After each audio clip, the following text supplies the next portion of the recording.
Have you ever held someone? Well, of course you have, but I don't mean like when you hold your buddy back to stop him from slugging someone or when a mother holds her child. No, this happens when you're in bed, just about to pass out. Your eyes shudder, your head starts to feel blank, like the room has less oxygen and you're getting lightheaded. Your nose is pressed against the neck fuzz of the most wonderful man. Your arms pull him closer, and at that moment, as your throat feels tight and your head feels loose, you realize how perfect it all is, with just the two of you, laying in bed together.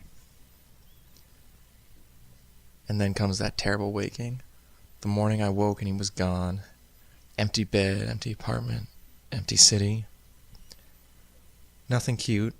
I don't find him downstairs making breakfast. I don't just catch him with a heartfelt speech right before he drives away. A part of me crumbles, shatters. He's a part of the city as much as any building, any street.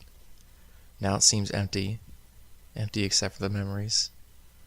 We would get on night buses and just ride them for hours, talking and watching the city blur by.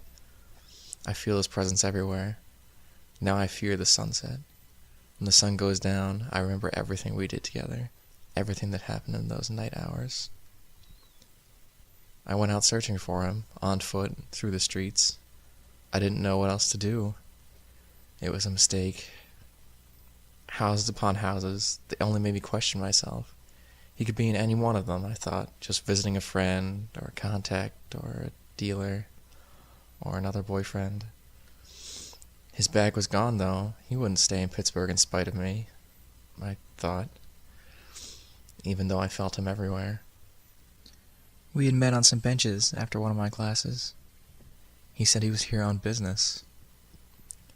I introduced him to academia, and he introduced me to pot. We ate at a place that neither of us were familiar with, which was great. Let us joke about the service and the food and the sloppy 50-year-old waitress with the coffee stain on her apron.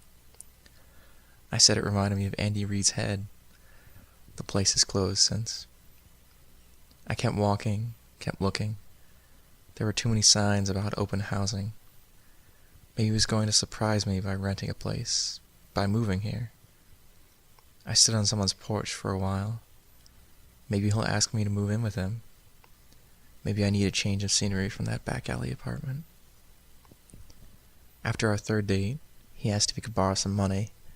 I didn't ask why, but he insisted on telling me. Or he would have, but it was a surprise. I carefully calculated how much I could afford to give away, then gave $50 extra. He dragged me into the nearest alley, and we made out for what felt like hours there in the shadows. The money was still in his hands, and it felt weird against my back as his hands roamed over me.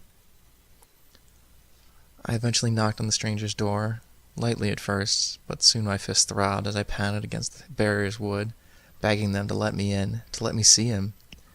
No one answered. I kicked one of their porch chairs into the street, smashed it against the pavement. I stood over the dotted line, tearing pieces of plastic apart. A car honked, and I scrambled out of its way. Once it passed, I shamefully buried the pieces of the chair in the snow. My guilt would be revealed as the snow melted, but not until then. I ran home, trying to ignore the random things that reminded me of him.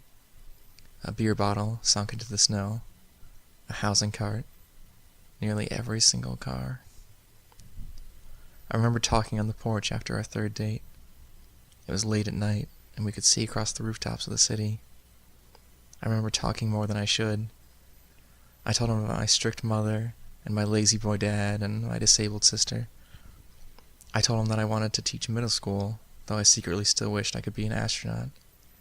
He listened and smiled, laughed and hugged me.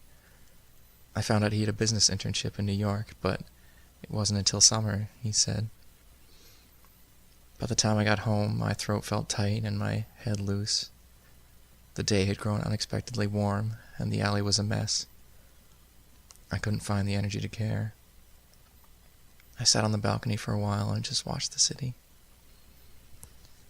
Later, I'll stupidly follow him to New York City and accidentally land the best job of my life as a college professor. Occasionally, when the day is overcast and it seems like night, I will curse myself for traveling to New York, for being so naive.